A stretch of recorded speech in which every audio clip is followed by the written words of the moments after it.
que realizamos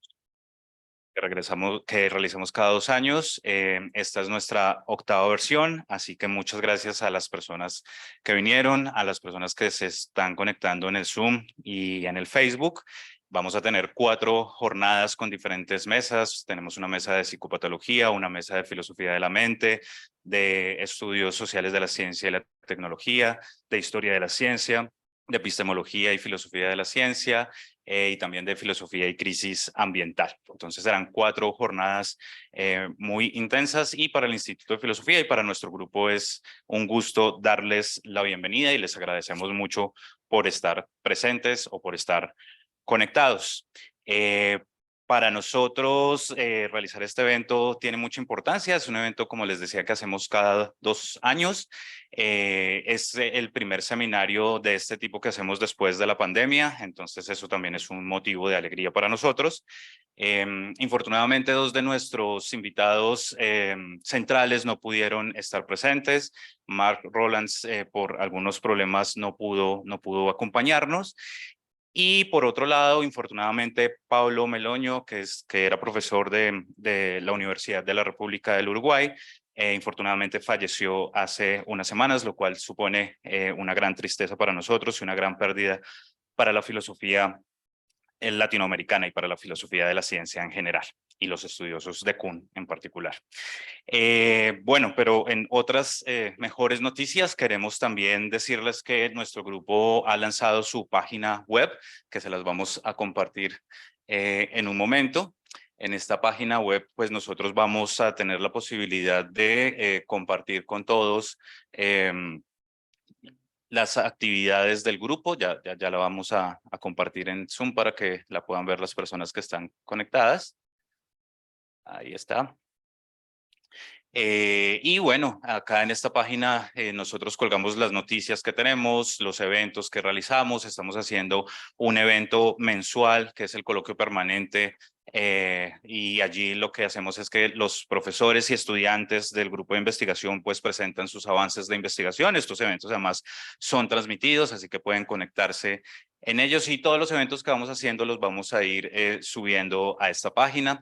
También tenemos el blog del grupo. Allí también hay algunas entradas que no son necesariamente artículos científicos, pero que son de gran interés para consultar en diferentes temas: filosofía de la ciencia, historia de la ciencia, filosofía de la mente, epistemología y filosofía del lenguaje, que son nuestras áreas de investigación en nuestro grupo.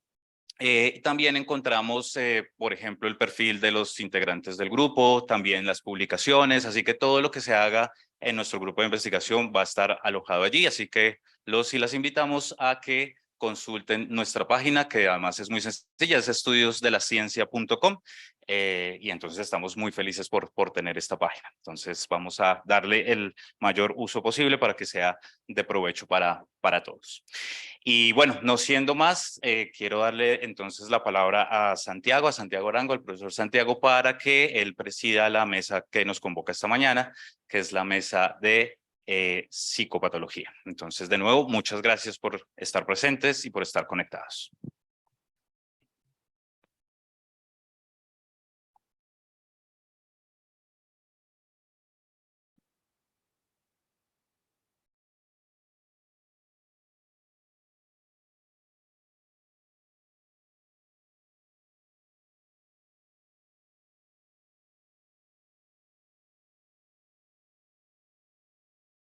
Vuelo.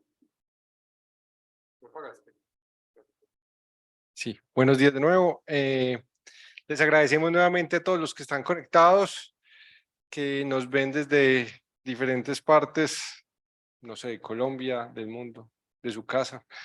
Y vamos a iniciar esta primera jornada. Esta primera jornada está enfocada en filosofía de la mente.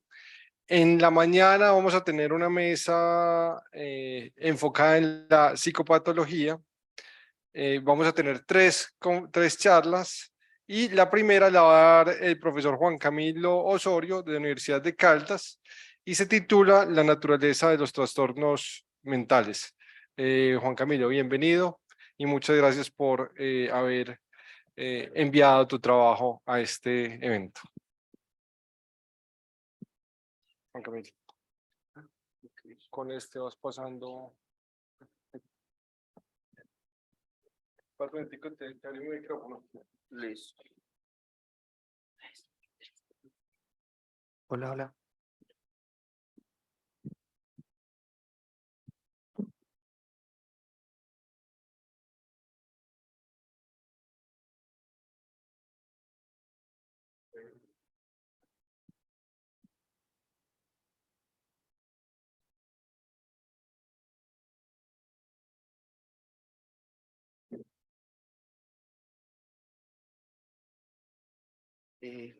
Bueno, muy buenos días para todos y para todas, también para quienes nos ven desde el aplicativo Zoom.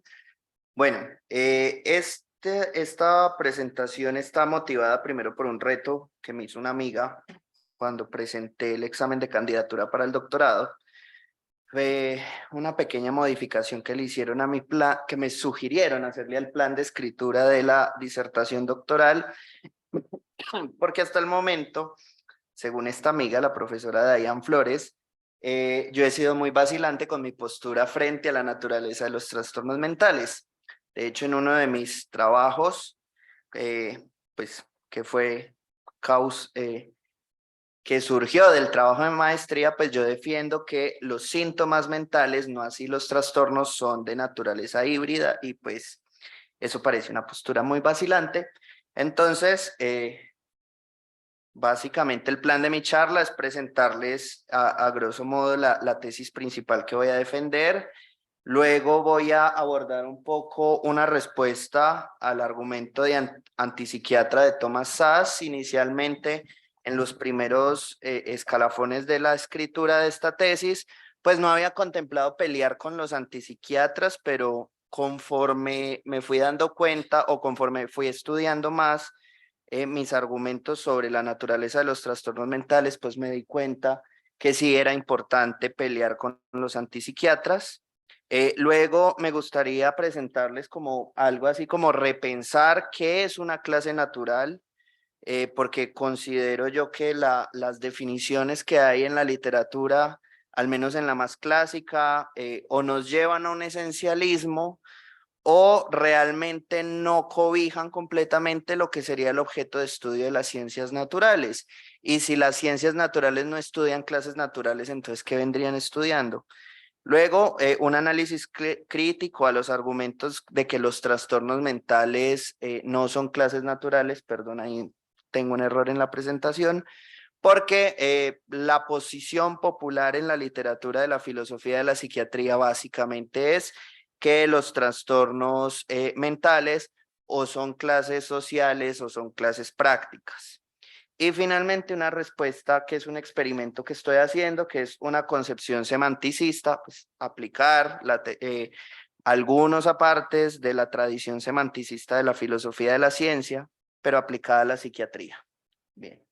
Entonces la tesis que voy a defender es que los trastornos mentales, por supuesto, serían clases naturales, pero vamos a pasar rápidamente a esto. Básicamente, ¿qué se ha dicho en la tradición o en la literatura de la filosofía de la psiquiatría en torno a los trastornos mentales? Una tesis fuerte o la tesis llamada antipsiquiatra, que dice que no hay trastornos mentales. ¿Esto tiene láser? Así. Que no hay trastornos mentales. Y la más mesurada, que de hecho es defendida por algunos y algunas filósofas que sí consideran el carácter clínico de la psiquiatría, pero dicen sí hay trastornos mentales, pero no existen como parte de la naturaleza. Bien, entonces primero vamos a pelear con la tesis fuerte. Esta tesis fuerte está enmarcada entre muchos partidarios y partidarias de la antipsiquiatría, pero el que en mi exploración he considerado más serio es el argumento de Thomas Szasz en su libro El mito de la enfermedad mental. Tengo que hacer aquí un pequeño disclaimer. Por juicio con la disciplina, yo no voy a usar el concepto de enfermedad mental, sino el de trastorno. ¿Por qué? Porque un trastorno mental a grandes rasgos, una enfermedad a grandes rasgos es una patología cuyo origen está bien definido en alguna de las etiologías que describe la medicina. En contraste, los trastornos mentales parece que tienen etiología mixta y por lo tanto no es correcto llamarlos enfermedades a secas. Por eso se usa el término trastorno mental. Aquí, para respetar la fuente bibliográfica, sí voy a usar el concepto de enfermedad mental simplemente por respetar, como ya dije, la bibliografía fuente a la que recurro. Entonces, el argumento de Sass dice que si una entidad es reductible a procesos físicos, entonces no es mental. Como las enfermedades mentales no son o son reductibles o no son reductibles, nos va a decir que si son reductibles no son mentales, entonces ¿para qué tenemos psiquiatras? Y si no son reductibles, entonces no existen. Ese es el argumento. Básicamente, uno podría atacar este argumento simplemente apelando al hecho de que en filosofía de la ciencia y en general en ontología o en filosofías naturalizadas, reducir un término no implica su eliminación. Entonces, del hecho de que yo pueda reducir un trastorno mental o la naturaleza de un trastorno mental no implica que no sea mental.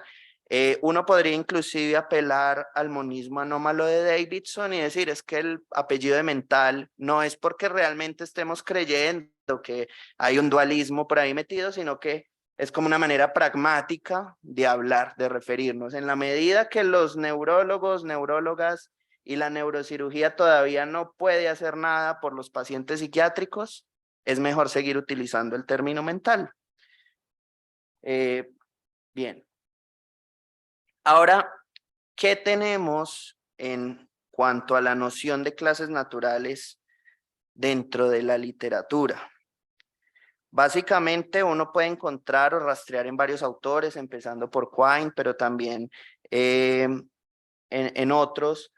Básicamente se define clase natural como una característica esencial que define la naturaleza del objeto, muy siguiendo la línea de Kripke y de Putnam. Esto ya es de Quine, la clase natural tiene que estar sometida a leyes que permita además hacer predicciones inductivas. En la literatura los casos paradigmáticos de clases naturales son los elementos químicos. Tenemos el clásico ejemplo del oro, cuyo número atómico es 79. Sabemos que está sometido a leyes, por ejemplo, la temperatura de fundición siempre es 1064 grados centígrados y que su densidad es 19.3 veces más que la del agua. Por lo tanto, yo podría hacer predicciones como el hecho de que en ciertos hornos de fundición el oro no se va a fundir, o que si yo tengo si yo tengo 19 unidades de oro, estas van a pesar 19 veces más que el agua. En el caso de tener 1 kilogramo de oro, su equivalente en agua vendría siendo, para ocupar el mismo volumen, vendría siendo 19.3 litros. Eso es un ejemplo claro de clase natural, pero luego tenemos ejemplos más difusos. Por ejemplo, esta definición anterior de clase natural opera muy bien en ciencias básicas, en la física, en la química, pero si lo trasladamos al terreno de las ciencias naturales, que digámoslo así, es un poco el terreno que nos interesa en este momento, esta definición deja de operar en varios aspectos. Pensemos en el siguiente ejemplo. Yo quiero cosechar o cultivar tomates y habichuelas, pero soy tan mal jardinero que lo que resulta es que comienzan a crecer fresas. En ese experimento las fresas son indeseables, por lo tanto yo les atribuyo la categoría de maleza. No significa así que la categoría tomate y habichuela dejen de ser clases naturales. Claramente están en la naturaleza, tienen características esenciales y se les puede establecer que están sometidas a ciertas leyes, sean las leyes genéticas, bueno. Y además puedo realizar predicciones inductivas al respecto de ellas. ¿Qué va a pasar aquí? La categoría maleza sí puede entenderse como una clase social o en este caso como una clase práctica, porque depende de mis deseos. Yo deseo cultivar tomates y habichuelas, no obstante, lo que empieza a crecer son fresas. Sin embargo, esa categoría maleza se le aplica directamente a una clase natural. Básicamente, para que me vayan siguiendo, lo que quiero hacer es afirmar que cada trastorno mental de manera individual es una clase natural, pero que la categoría macro de trastorno mental o enfermedad mental, como queramos llamarle, es una categoría práctica. Y ahí hay que hacer una distinción. ¿Listo? O sea, no sería correcto afirmar que cada trastorno individual, como el trastorno depresivo mayor o el trastorno de ansiedad generalizada, sean clases sociales, pero sí su clasificación como trastornos mentales en general. Ay, aquí me quedó muy blanco. Bueno. Entonces, ¿qué va a pasar con las clases naturales en biología? Por supuesto, no podemos negar que la intencionalidad o la intención humana sí juega un papel importante en la clasificación de las clases biológicas. Por supuesto, la taxonomía ha cambiado con los años, con el paso de los años, pero no significa que las categorías que ellos agrupen dejen de ser clases naturales. Peces, dinosaurios, bueno, no sé. Entonces, dice, aquí cito a la doctora Rachel Cooper en su libro Clasificando la locura, que es un análisis crítico que ella realiza al DSM-3. Dice, mientras el objeto estudiado tenga instancia en el mundo, esté sometido a unas leyes y que esas leyes sirvan para hacer predicciones inductivas, puede considerárselos dentro del terreno de las clases naturales. Entonces, si bien modelos taxonómicos como el antiguo o hoy en día la cladística sí están organizados y dependen de los intereses, bueno, uno dice intereses, pero quiero pensar que no responde a intereses como tal, sino a otras clasificaciones. Si intervienen los taxónomos y taxónomas, no significa así que las especies clasificadas dejen de ser clases naturales. Una de las creencias que se tiene, o al menos que yo he encontrado en la literatura, es que las clases naturales tienen que ser estáticas porque pues, son naturales. El mundo está fabricado así, por lo tanto tienen que ser naturales. No obstante, podemos mostrar que esas clasificaciones pueden variar. Entonces, este es el modelo que nos enseñaron a todos y todas en el colegio, de pronto a los más jóvenes no. Nos enseñaron que en los animales vertebrados solamente había 5 grupos: mamíferos, aves, peces, reptiles y anfibios. Los invertebrados los vamos a dejar a un lado. En esta clasificación estaría más cerca el tiranosaurio rex del dragón de Komodo que de las gallinas, ¿cierto? Hace 30 años, si yo me paro en un auditorio como este, con más gente, y les digo que el tiranosaurio rex está más emparentado con las gallinas que con los dragones de Komodo, probablemente me hubiesen echado del auditorio. No obstante, ya no me pasa la presentación. No.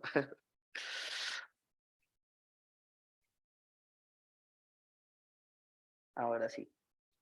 No obstante, con la cladística, que es el sistema de clasificación que utilizamos hoy en día, o bueno, que utilizan en biología hoy en día, vemos que aves y dinosaurios no aviarios pertenecen al mismo grupo.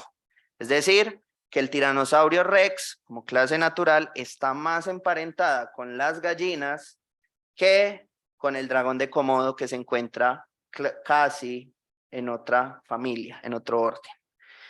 Entonces, vemos cómo sí hay, o sea, no es correcto afirmar que las clases naturales, aún en sus clasificaciones para ser naturales, tienen que ser estáticas, porque la historia de la ciencia nos ha mostrado que hemos pulido nuestras clasificaciones y alterado los criterios de clasificación de tal forma que se vayan pareciendo más a, en este caso, parentesco genético. Entonces, el tiranosaurio estaría aquí en dinosaurios no aviares y las aves son sus primos directos, es decir, que sí, está más cerca el tiranosaurio Rex de una gallina que de un dragón de Komodo, aunque en nuestro imaginario a simple vista luzcan más parecidos. Adicionalmente, yo quiero extender este argumento, ya saliéndome de las ciencias naturales, voy a pasar a las ciencias básicas como la química, pues luego discutiremos si la química es una ciencia básica o no. Insisto, se cree en la literatura que las clases naturales, para ser clases naturales, deben ser discretas y no deben sobreponerse, no deben solaparse entre sí. Este es el perfecto modelo o bueno, este es el modelo que nos rige hoy en día en el campo de la química y podemos ver que cada elemento químico está individualizado según su número atómico, pero adicionalmente también hay clasificaciones, están los gases nobles, están los metales, bueno. En esta clasificación o siguiendo esta noción de que las clases naturales son discretas y no continuas, el hierro no puede ser uranio, el hidrógeno no puede ser helio y así sucesivamente, no tienen ninguna característica que se solape. Es decir, no es compatible con la creencia o con la idea de que las clases naturales sean continuas, que es lo que yo quiero presentar aquí. Sin embargo, en biología sí son continuas. Puede que en ciencias básicas no, y por eso es que la noción de clases natural como algo discreto fue tan exitoso, porque los filósofos y filósofas de la ciencia nos hemos concentrado mucho en la física y en la química, donde todo funciona según leyes, donde todo es bello, donde podemos hacer predicciones precisas, pero poco nos hemos ocupado de las ciencias naturales y pues ni hablar de las ciencias sociales, ¿cierto? En ciencias naturales, estas clases naturales, si son continuas, evolucionan y aunque el aparato fósil o el registro fósil que tenemos no nos permite ver claramente de manera intermedia en pocos miles o cientos de años las pequeñas variaciones, sino que tenemos variaciones de millones de años, sí hay razones para afirmar que las clases naturales, al menos las de la biología, sí son continuas. No podemos afirmar en qué momento el tiranosaurio se convirtió en gallina, pero tenemos unos modelos bastante aproximados. Pues no estoy diciendo directamente que la gallina venga del tiranosaurio, pero espero que me sigan la idea. Bien, entonces hay un problema y es que les he hablado de la noción de clase natural como aquella clase natural que tiene como que inevitablemente nos lleva a un esencialismo, creer que el mundo está preordenado de esa manera. ¿Qué problema tiene el esencialismo, por ejemplo, en medicina?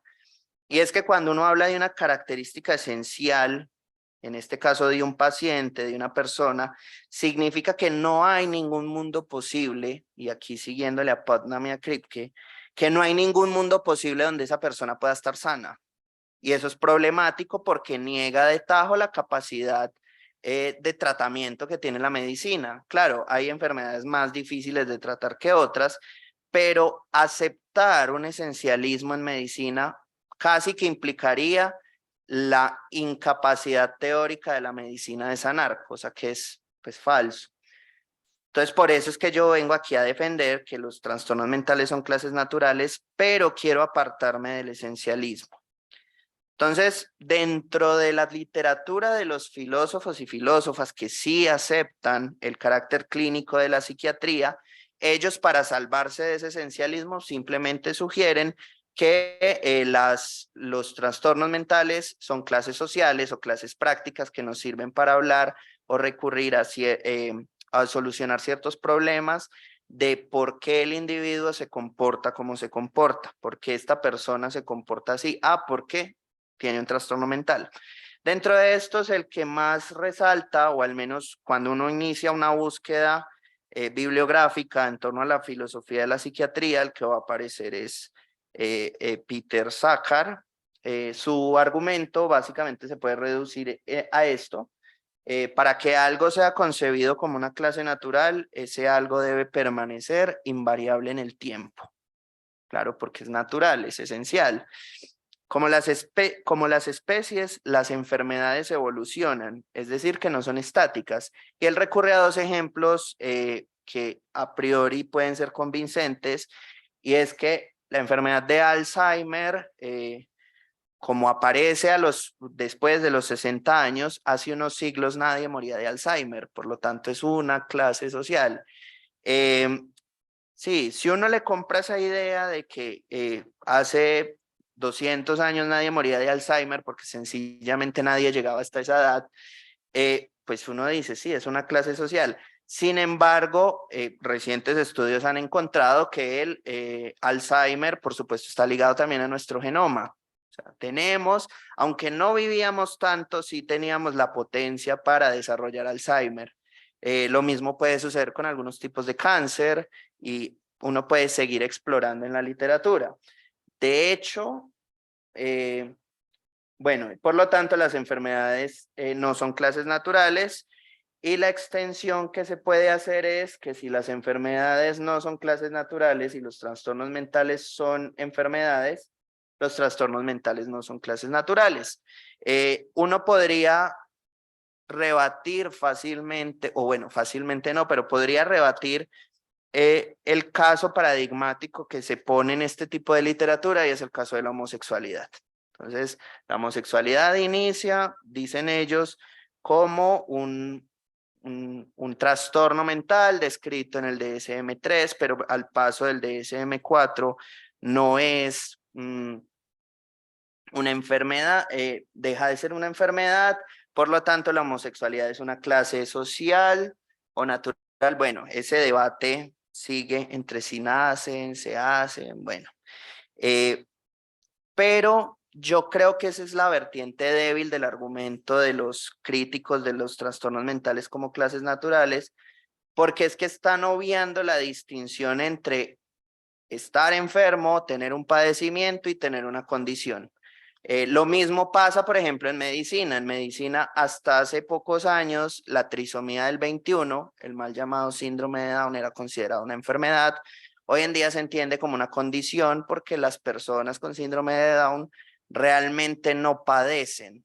Entonces, en la medida que no hay padecimiento, no podríamos hablar de que están enfermos. Eso es recientemente en los años, en años recientes de la medicina, y uno puede extrapolar el caso de la trisomía del 21 a la homosexualidad, en la medida que los padecimientos que tienen las personas homosexuales vienen es de la sociedad y no de ellos mismos, no se puede afirmar que son enfermos. El estigma es externo, no de ellos mismos. Entonces, bueno, entonces para seguirle el juego a Sácar, primero voy a decir que aún en el terreno del esencialismo, porque a juicio mío, lo que estos autores que defienden la naturaleza social o práctica de los trastornos mentales es que le huyen a la definición de clase natural precisamente por llevar el esencialismo. Y vimos cuáles son los problemas del esencialismo en medicina. Otra razón para afirmar que, por ejemplo, la trisomía del 21 no es una enfermedad, sino una condición, es porque no es médicamente tratable. Después de que ya se nació, pues, cierto. Bien, entonces, esto sí es un fragmento de la tesis que estoy escribiendo. Aún en el terreno del esencialismo, las clases naturales han variado. Si bien hoy en día se entiende que los elementos químicos están determinados por su número atómico, esta propiedad no se estandarizó sino hasta entrado el siglo XX, aunque la comprobación de dicha propiedad se hizo propiamente en 1913 a mano de Henry Moseley. Anterior al estándar del número atómico, su posterior colocación en el modelo de la tabla periódica, los elementos químicos se ordenaban según su densidad respecto al agua, un sistema poco eficiente debido a que en varios casos, las variaciones de densidad respecto al agua son despreciables. Entonces, bien, aún en el caso del esencialismo, podemos encontrar clases naturales o sistemas de clasificación de clases naturales que han variado con el tiempo. Entonces, hace siglos, el oro no era el elemento con 79 protones en su núcleo, sino que simplemente era el elemento que pesaba 19 veces más que el agua. Entonces, bien. Entonces, les invito, las invito y los invito a repensar un poco la noción de clase natural. Según esta nueva postulación que intento presentarles hoy, X es una clase natural si permite una característica importante, más no esencial, que la permita diferenciar de otra clase natural. Si encontramos la esencial, perfecto, pero no es condición necesaria para decir que es una clase natural. Tiene características solapadas con otras clases naturales del mismo tipo, siempre y cuando aún se puedan diferenciar. Por ejemplo, puedo diferenciar un tiranosaurio de una gallina, aunque su estructura genética, que sería su característica esencial, pues tenga solapamientos. Por ejemplo, cuando decimos que compartimos el 98% de nuestro ADN con los bonobos, no significa que tengamos necesariamente el potencial para convertirnos en bonobos. Poseemos características solapadas, pero seguimos diferenciando al Homo sapiens del bonobo y ambos seríamos clases naturales porque tenemos instancia en el mundo. X es una clase natural si posee instancia en el mundo y está sometida a leyes que permitan hacer predicciones inductivas sobre ella. Yo tengo que reconocer que aquí el punto de las leyes todavía está en construcción, porque bueno, de pronto si dicen, uy, este man encontró leyes en psiquiatría, el santo grial, pues tampoco pretendo eso, ¿cierto? Entonces, según esta nueva definición que les propongo y que podemos discutir ahora, otra parte de la experimentación que estoy haciendo es concepción semanticista de la filosofía de la ciencia, pero aplicada a la psiquiatría. Recordemos que los semanticistas no le dan como el estatus primordial a las teorías científicas su valor de verdad, sino que es la sumatoria de los conjuntos. Preferimos hablar de adecuación empírica y no tenemos términos observacionales y términos teóricos, sino que hablamos de términos teóricos que son aquellos que pertenecen a la teoría en sí y de términos no teóricos que son aquellos que son prestados de otras disciplinas o de otras teorías. Entonces, la primera tarea que tengo es, X es una clase natural si posee instancia en el mundo y está sometido a leyes que permitan hacer predicciones inductivas respecto a ella. Para eso yo digo que un trastorno mental es una clase natural porque tiene instancia en el mundo. Ojo, trastorno mental individual, no así la categoría de trastornos mentales. Porque tiene instancia en el mundo y está sometido a leyes que permiten hacer predicciones inductivas respecto a él. Cuando uno habla de cómo hace instancia en el mundo, ¿será que yo sí puedo ver la depresión andar por la calle al sentido griego, que ellos veían la melancolía en las calles de la polis? Aquí voy a echar mano de la noción de modelo. Si bien todos los semanticistas tienen una definición un poco distinta de modelo, en lo que sí concuerdan es que los modelos son parcelas de la realidad que en condiciones controladas me permiten desarrollar experimentos, descripciones, explicaciones y predicciones. En este caso, yo voy a aventurarme a afirmar que el modelo de cada trastorno mental es el paciente en sí. O sea, sí tienen instancia en el mundo en la medida de que la manifestación del trastorno se da en una persona, en un paciente. En ese sentido, los modelos son los pacientes. Entonces, yo puedo decir que ese es un modelo de trastorno de ansiedad generalizada si presenta los siguientes criterios. Ya de acuerdo al DSM-5 o al CIE, pues puede variar la cantidad de criterios. Por ejemplo, en este caso, la condición A es condición necesaria, pero en el caso del numeral C, solo tres son condición necesaria. Puede no tener el cuarto, por ejemplo. Entonces, ¿aquí qué nos queda? Yo puedo decir que el trastorno de ansiedad generalizada, por una parte, es una clase natural, pero que su descripción es en sí misma una teoría científica, por lo que requiere tener modelos. En ese sentido, los modelos vendrían siendo el paciente. En este caso, el sujeto S padecería o tendría o sería un modelo de trastorno de ansiedad generalizada si presenta los criterios como los dice el DSM. Esto es como la primera parte, ¿cierto? Segunda tarea.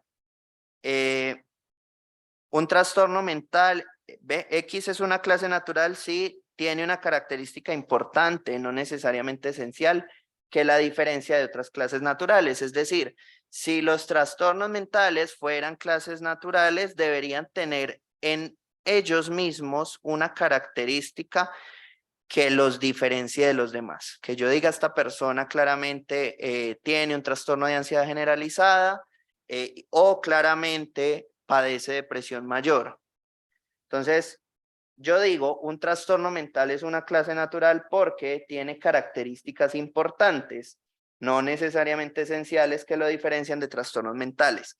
Este salto de la característica importante a la esencial, aquí sí de pronto flaqueo, tengo que reconocerlo porque se lo debo a mi optimismo científico. En la medida que yo creo que la ciencia no es un proyecto acabado, en algún momento daremos con esas características esenciales. Por ahora nos toca conformarnos con las importantes.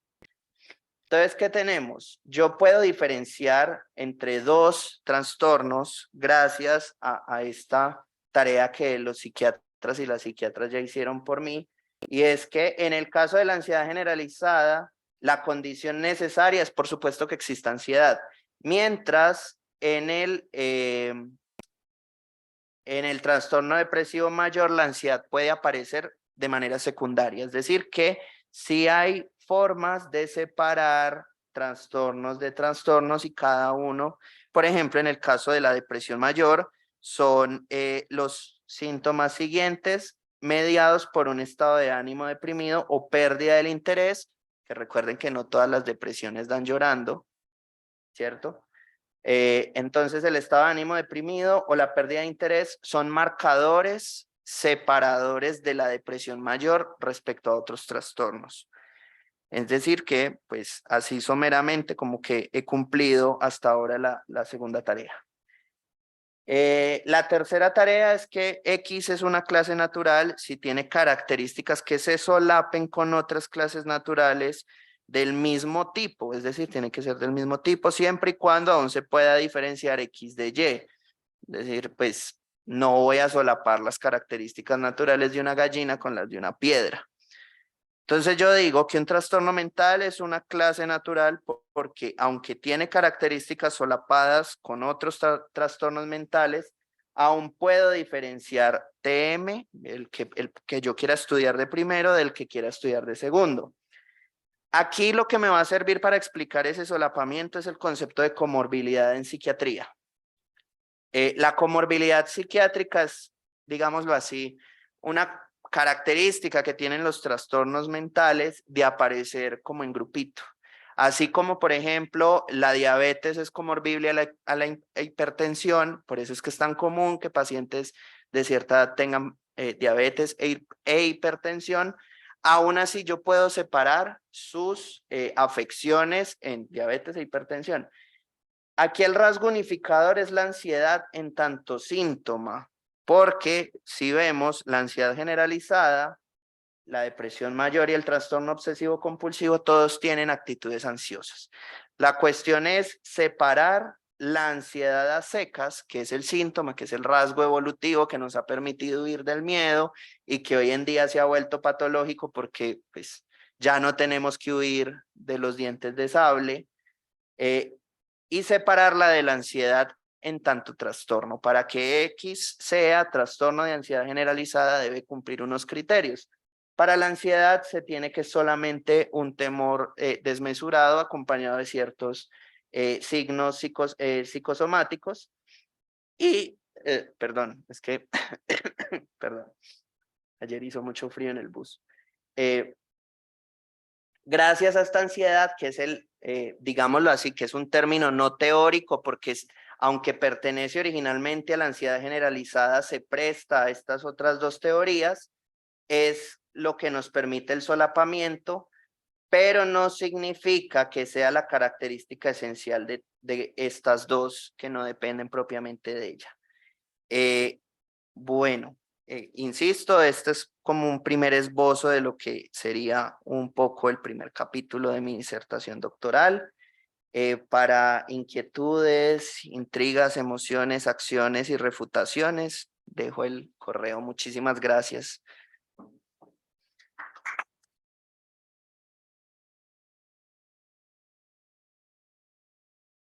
Tenemos ahora unos minutos para preguntas del público. ¿Alguien tiene preguntas, comentarios? A ver. Gracias, Santiago, y gracias, Juan Camilo, por tu charla muy interesante. Hubo un punto que creo que tocaste en cierto momento en la exposición, pero sobre el que no hiciste mucho énfasis, que me parece que es un punto importante, a pesar de que, como voy a explicar brevemente a continuación, creo que no afecta la esencia de tu propuesta. El punto es el siguiente. La idea misma de enfermedad o la noción misma de enfermedad no es una noción natural, es muy implausible defender esa tesis. Por razones que tú mencionaste, porque cuando queremos trazar la distinción entre lo que es una condición de enfermedad y simplemente una condición psicobiológica del sujeto, eso está mediado por intereses que tenemos, por dinámicas sociales. Entonces tú mismo diste el ejemplo de la época en que se consideraba que la homosexualidad era una enfermedad, pero bueno, las opiniones han cambiado y ya no consideramos que es una enfermedad. Y adelantándome un poquito a lo que discutiremos en la próxima charla, el que consideremos que la psicopatía es una enfermedad tiene mucho que ver con el hecho de que los psicópatas son personas que en efecto pues tienen unas ciertas condiciones psicobiológicas que las caracterizan, pero son personas que nos dan problemas porque matan gente, bueno, causan muchos problemas y entonces necesitamos considerarlo gente como que tiene un estatus mental distinto que otro tipo de personas, mientras que seguramente hay muchas condiciones psicológicas que son particulares de ciertos individuos que no son problemáticas, ¿no? Si una persona tiene, por ejemplo, algún tipo de personalidad obsesivo-compulsiva o algo así, sí, eso no da muchos problemas, no lo consideramos una enfermedad, simplemente es una condición que tiene la persona. Entonces esa distinción es una distinción que difícilmente puedes argumentar que sea una distinción de tipo natural. Claro. Sin embargo, esto es lo que me parece muy importante resaltar, eso no afecta tu propuesta para casos específicos. Eso no evita que tu caracterización de una enfermedad particular, digamos lo que llamas la depresión mayor, sea una condición que cumple todas las características que tú mencionas en tu definición débil de clase natural. Claro, por eso es que yo hago la invitación y ya ustedes deciden si me la compran o no, porque mi propuesta no rechaza la existencia de clases sociales, o sea, aquí no estamos en presencia de un esencialista ni mucho menos. Yo, básicamente mi propuesta es que diferenciemos cuando decimos los trastornos mentales son clases sociales, hagamos un paréntesis de qué es lo que estamos hablando, porque así como sucede como vos señalas de las enfermedades, el concepto macro de enfermedad sí es social o es práctico en algunos casos, pero individualmente cada afección sí puede ser considerada una clase natural. O sea, ¿quién diría, por ejemplo, que el cáncer no es natural, cierto? O que la diabetes no es natural, o que la alopecia, pues para no irnos tan lejos. Pero sí pueden seguir siendo sociales y en esa medida, claro, se acomodan. Por eso precisamente la trisomía del 21 ya no es una enfermedad, sino que es una condición. Por eso mi propuesta es, miremos primero en la base y no nos centremos como en la clasificación general todavía, porque esa yo no tengo problema todavía en asumir que sí es social. Esa es como la respuesta que puedo darte así. De todas maneras, muchísimas gracias. Me deja pensando mucho. Perfecto. Sigue Ángel. Bueno, muchas gracias por la presentación. Yo tengo una pregunta sobre tu discusión con el esencialismo y en particular sobre los ejemplos que presentas como para ponerlo en cuestión. Por ejemplo, cuando traes el caso del oro, no es claro para mí que haya allí como una especie de modificación de la clase natural como lo presentaste. Lo que parece cambiar es nuestra comprensión sobre el oro. No es que el oro haya cambiado, no, claro. Lo que cambia es nuestra comprensión y digamos que un esencialista podría admitir que nuestra comprensión de esas clases cambia, pero la clase misma no se transforma. Y el otro ejemplo que es bien sugerente, que es el ejemplo de las clases en biología. Mi pregunta es si has pensado en algún argumento contra los esencialistas biológicos, que hay de distintos tipos, pero digamos uno muy básico que es como un esencialismo mínimo, es el que dice que las clases biológicas se configuran en la medida en que, por ejemplo, dos individuos pertenecen a una misma clase, si se pueden reproducir entre sí, por ejemplo.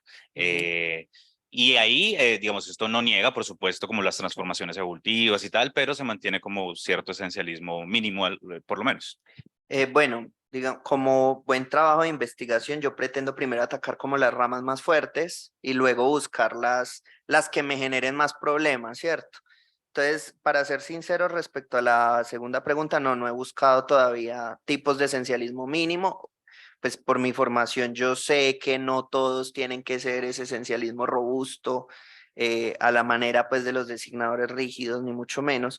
Pero no, esto es como un proceso apenitas que estoy realizando. Respecto a la primera, sí, o sea, es la comprensión de la clase natural la que varía y precisamente yo creo que eso es un punto a mi favor, porque pensemos el caso melancolía, depresión. Responden a etiologías diferentes porque por mucho tiempo la melancolía fue bilis o se concibió como el aumento de bilis negra y bueno, estos otros asuntos. Luego llegó el psicoanálisis y la melancolía es la separación por el objeto amado, pero eso no significa que la depresión o los cuadros depresivos hayan dejado de ser naturales. O sea, ya sabemos que hay condiciones encefálicas y genéticas que favorecen la aparición de los cuadros depresivos. Entonces, aunque cambió su concepción, siguen siendo naturales. No podemos afirmar que la depresión es una clase social. Que la depresión individual, ¿no? Ya, para seguir haciendo énfasis en esa distinción. Muchas gracias, Ángel. Buenos días. Yo desde mi ignorancia, pues no sé mucho de psicología, tengo como una pregunta sobre los trastornos mentales a los que te refieres, que según pues como lo que comprendí, los estás empezando a tratar o a defender como clases naturales. ¿Son todos los trastornos mentales o hay unos que no estarían ahí o los que no estarían ahí en las clases naturales es porque ya no lo son? Pensaba, por ejemplo, en el caso de la homosexualidad o cosas así, que ya no se considera un trastorno mental y en ese sentido deja de ser una clase natural, o hay algunos que se sacarían o pues como, no sé si me hago entender. Bueno, sí. Cuando hablo de trastorno mental son los que están categorizados hoy en día. Porque pues la psiquiatría y la psicología operan con un manual que es el manual DSM, del manual estadístico de los trastornos mentales y el CIE-10. A lo largo de la historia sí han salido y han entrado otros trastornos. Por ejemplo, la homosexualidad dejó de ser un trastorno, una enfermedad en los 90, si mi memoria no falla. Pero no quiere decir que la homosexualidad haya dejado de ser, digámoslo así, con natural al individuo. O sea, no estoy diciendo que necesariamente tengan que nacer, porque eso está rebatido, no, eso es motivo de debate aún hoy en día, pero independiente cuando el individuo se reconoce a sí mismo como homosexual, eso pasa a ser una característica de él o de ella, ¿cierto? Pero lo que sí puede variar es nuestra comprensión social. Como yo les decía, es que para que al menos una de las condiciones para que algo sea considerado una enfermedad es que haya un padecimiento de esa condición. Cuando uno analiza la historia de la homosexualidad, el padecimiento que han tenido que pasar, así las personas homosexuales, las personas trans, es externa. O sea, a ellos en sí mismos, voy a poner una caricatura, a ellos no les duele ser así, o sea, no es como que amanezcan en la mañana y digan no me puedo parar porque nació homosexual o porque amaneció homosexual, no es el caso. Entonces, en la medida que se estudió que el padecimiento era externo, fue que dijeron esto no es necesariamente una enfermedad, no es necesariamente un trastorno. Ahora bien, pues esto es el borrador del primer capítulo de un proyecto más grande. O sea, esto está en construcción, esto está en menos que obra negra. Entonces, sí, de hecho tengo que correr mucho porque donde salga el DSM-6 y haya muchas variaciones, mi tesis queda rebatida completamente, ¿cierto? Entonces, sí, cuando tú dices a qué trastornos mentales, pues la idea sería inicialmente tomar ejemplos chiquitos. En mi caso, depresión, ansiedad y si es posible, esquizofrenia o bipolar, dependiendo de las necesidades que la investigación me vaya mostrando, porque es que son casi 532 trastornos mentales y no les puedo hacer un análisis a cada uno, se me iría la vida en eso. Muchas gracias por la inquietud también.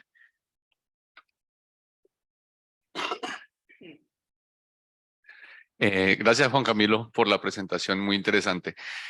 Mi pregunta tiene que ver con lo siguiente. Si entendí bien, tú de alguna manera te quieres como comprometer con una suerte de postura continua sobre las clases naturales, ¿cierto? Es continua en contraposición a discreta.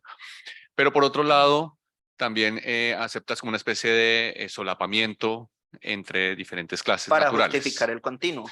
Eso es la parte que a donde quiero ir y es, a ver, cuando uno está pensando como en el solapamiento, está pensando en que hay diferentes clases naturales que se están entrecruzando, digamos, ¿cierto? O hay una intersección entre diferentes clases naturales.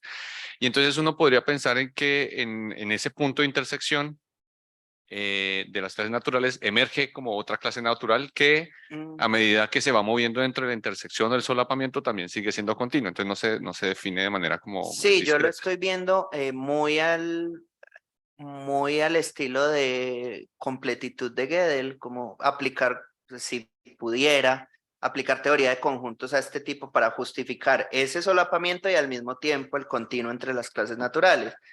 Ahí es donde no la veo tan clara. Donde no la ves tan clara. Porque claro, como que la dinámica de la continuidad es como contrario un poco a la dinámica de la intersección de los conjuntos, digamos, ¿sí?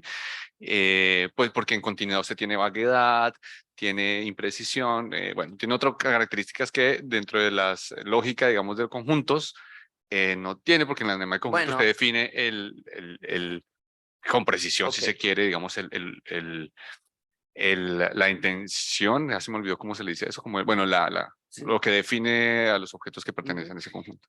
Bueno, yo creo que aquí voy a escapar, no mentiras, voy a intentar sortear esa apelando a la naturaleza misma de la psiquiatría como disciplina. O sea, hay unos modelos recientes, muy recientes, que surgieron en Japón, inclusive poco antes de la pandemia, eso fue 2018, si no estoy mal, que sugieren que el espectro de los trastornos del ánimo no debe medirse como se mide hoy en día, es decir, que no deberíamos tener trastorno bipolar, depresión, ansiedad, porque para quien sugiere este modelo, todo el espectro de los trastornos del ánimo es un continuo donde el más grave, aquí voy a cometer un pecado porque yo sé que la esquizofrenia no es trastorno del ánimo, pero el modelo lo sugiere así, donde en el espectro más grave del trastorno está la esquizofrenia, mientras que en el más laxo, en el paciente que está menos llevado sería ansiedad. Pero no está clara la distinción y ese modelo ayudaría a explicar por qué es que hay que pasar un año, año y medio, 2 años, inclusive 3 años yendo a terapia, casi que 3 meses trimestralmente, para que le vayan puliendo a uno el diagnóstico, porque realmente el solapamiento es tal que no serían conjuntos, sino que serían parte del mismo espectro. Yo uso lo de los conjuntos porque todavía estoy como madurando la idea. Ese es un punto, por ejemplo, que sí tengo que conciliar porque la verdad no lo había considerado. Para mí, inclusive la teoría de conjuntos permite continuidad, solo que no es como una continuidad muy al estilo Peirceano, ¿no? Por decirlo así, sino que es más a saltitos pequeñitos. Pero, o sea, tengo que sentarme a echarle lápiz a lo que vos me dices. Muchas gracias. No sé si en el chat ahí preguntas. Perfecto. Muchas gracias. Vamos a ver si en el chat hay preguntas. Me dicen que parece que no. Voy a mirar yo bueno. por aquí. A ver, hay alguno por aquí.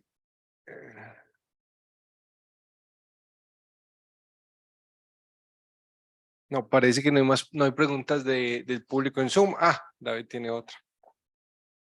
Sí, quedan 4 minutos. Aprovechando los 2 minutos que quedan, quería hacer un poquito de presión en relación con la pregunta que te hice, pero también con la pregunta que te hizo, ¿cuál es tu nombre? Perdón. Carolina.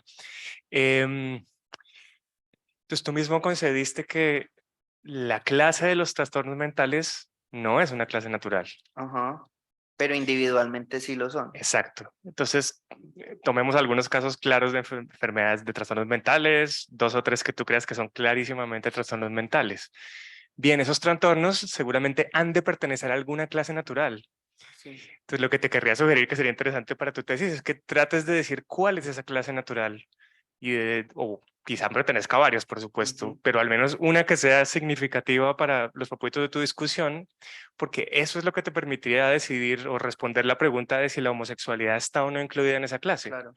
Yo diría que sí, presumiblemente debería ser una clase muy grande que incluye cosas como la homosexualidad y condiciones de diferentes tipos que no consideramos enfermedades, junto con condiciones que sí Que sí consideramos considero. enfermedades. Ok. Muchísimas gracias. Bien, entonces agradezco nuevamente a los organizadores del evento y a quienes me acompañaron por Zoom y quienes están aquí presentes. Muchas gracias. Sí, agradecemos nuevamente a Juan Camilo Osorio de la Universidad de Caldas. Le agradecemos por habernos compartido su trabajo. Ahora tenemos tiempo para hacer un receso y volvemos a las 10:40 con la charla de José Tovar y David Rey de la Universidad del Valle de Colombia. Entonces tenemos media hora de descanso. Para los que nos acompañan en Zoom también pueden ir a tomarse un café a sus casas, ir un poco a la cocina y mientras tanto nosotros vamos a bajar aquí al café a tomarnos algo. Nos vemos a las 10:40.